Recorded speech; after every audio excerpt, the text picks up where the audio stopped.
හරි අපේ JavaScript video series එකේ තුන්වෙනි වීඩියෝ එක මේ. අපි දෙවෙනි වීඩියෝ එකේදී කතා කරා කොහොමද අවුට්පුට් එකක් ගන්න කියලා. ඉතින් මම මේකෙදි කතා කරනවා අපේ alert keyword එක සහ console.log කියන keyword එක ගැන. හරි අපි එකට අලුතින් ෆයිල් එකක් ගමු. මම එකට දෙන්නම් video 3 කියලා.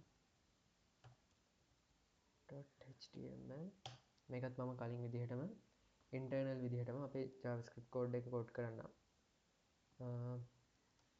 තව අපිට පුළුවන් අපි VS Code එක වැඩ කරන හින්දා අපිට පුළුවන් මෙතන HTML කියලා ගහලා මෙතන මේ HTML5 කියන එක සෙට් කරාට පස්සේ අපේ ස්ට්‍රක්චර් එක ඔටෝ ඒගොල්ලෝ දෙනවා. අපිට ආයි ටයිප් කර කර ඉන්න ඕනේ නැහැ.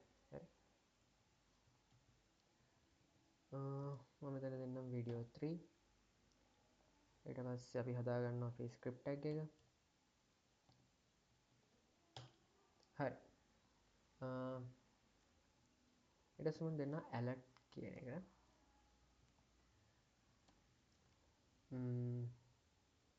අපි දෙමු this is alert කියලා. හරි. අපි දැන් රන් කරලා බලමු. හරි. alert එකෙන් කරන්නේ මෙන්න මේ වගේ message එකක් අපේ page එක උඩ පෙන්නන එක. මේ වගේ ඒවා දැකලා ඇති ඔයගොල්ලෝ ඕනතරම් ඉන්ටර්නෙට් එකේ යනකොට ඔය ෆෝම් එකක් එහෙම සබ්මිට් කරාම ඒක ෆෝම් එක සක්සස්ෆුලි සබ්මිට් වුණා කියලා පෙන්වන්නේ එහෙම එන්නේ මැසේජ් එක. අන්න ඒ වගේ එක ඒ මැසේජ් එක එන්නේ මේ alert එකක් විදිහට. ඉතින් alert එකකින් කරන්නේ ඒ දේ. ඊට පස්සේ අපිට පුළුවන් තව දෙයක් තියෙනවා console.log එක.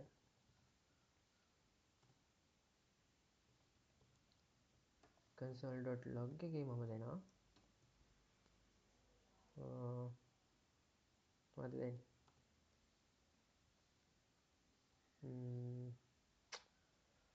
මේකට අපි දෙමු hello world කියලා. මට ඔලුවට එන්නේ වෙන දෙයක්. hello world. හරි. දැන් අපි බලමු මේක run කරලා මොකද වෙන්නේ කියලා. හරි මෙතන alert එක අපේ run වෙනවා. ඒක හරි. හරි. හැබැයි දැන් මෙතන මුකුත් වෙලා නැහැ නේ. දැන් අපි console.log කියලා එකක් දුන්නාට මෙතන මුකුත් පෙන්වන්නේ නැහැ. ඇයි කෝඩ් එක වැරදිද? නැහැ. ඇත්තටම මේ console.log කියන එක අපේ userට පෙන්වන්නේ නැහැ. console.log කියන එක ඇත්තටම පාවිච්චි කරන්නේ ඒක අපි දෙන්නේ developersලට. ඒ කියන්නේ උදාහරණයක් විදිහට ගොඩක් වෙලාවට console.log එක පාවිච්චි කරන්නේ debugging සහ testing වැඩවලට. එතකොට අපි console එකට අපි send කරන message එක දැන් මෙතන අපි මේ hello world කියන message එක send කරලා තියෙන්නේ console එකට.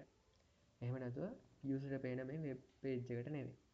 අපිට console එක ගන්න පුළුවන්. මෙහෙම right click කරලා inspect ගිහිල්ලා මෙන්න මෙතන console එක ගන්න පුළුවන්. දැන් ඔයගලන්ට පේනවා අපි අර දීපු hello world එක මේ මෙතන console එකේ print වෙලා තියෙනවා. හරි. ඕක තමයි console එකෙන් වෙන්නේ. console.log එකෙන් වෙන්නේ. අපිට ඕන නම් මේක වෙනස් කරමු අපි. මොකද්ද දෙන්නේ මෙතනට අපි දෙමු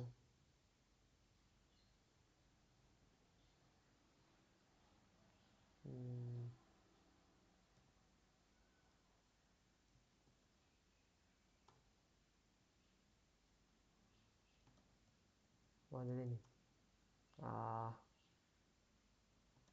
this is a console message කියලා දෙමු අපි.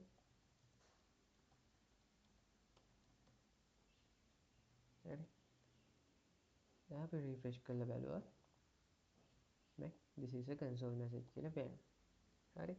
මේක ගොඩක් වෙලාවට පාවිච්චි කරන්නේ debugging සහ testing වැඩවලට.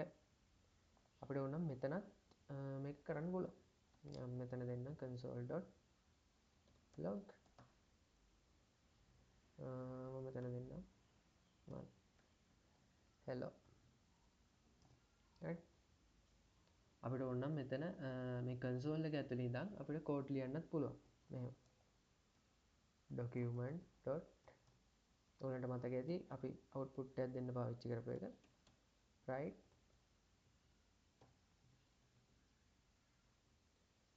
දැන් testing කියලා. පේනවා.